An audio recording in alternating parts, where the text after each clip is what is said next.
അതിന്റെ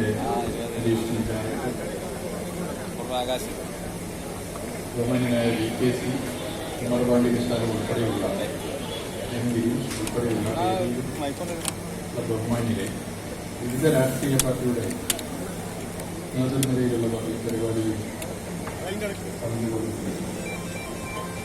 എല്ലാവരുടെയും പേര് പറഞ്ഞതായി കണക്കാക്കുന്നതിനെ കൂടി വേദിയിലും സദസ്സിലുമുള്ള ബഹുമാന്യരെ പ്രിയപ്പെടുന്നു. വളരെ വിശദമായൊരു പ്രസംഗം ഈ ഘട്ടത്തിൽ ഉചിതമല്ല എന്നുള്ളത് കൊണ്ട് ഞാൻ പെട്ടെന്ന് അവസാനിപ്പിക്കുകയാണ്. കേരളത്തിന്റെ വള്ളംകളി ലോകപ്രസിദ്ധമാണ്. ഈ കാഴ്ചപ്പാടിന്റെ ഭാഗമായിട്ടാണ് ചാമ്പ്യൻ സ്പോർട്സ് ലീഗ് വള്ളംകളി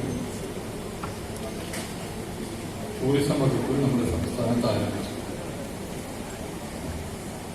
ചാമ്പ്യൻ സ്പോർട്സ് ലീഗ് വള്ളംകളി 2021-20 ഗവൺമെന്റ് വന്നതിന് ശേഷം ഒരു പരിശോധന വിധേയമാക്കി അത് കൂടുതൽ വ്യാപിപ്പിക്കും.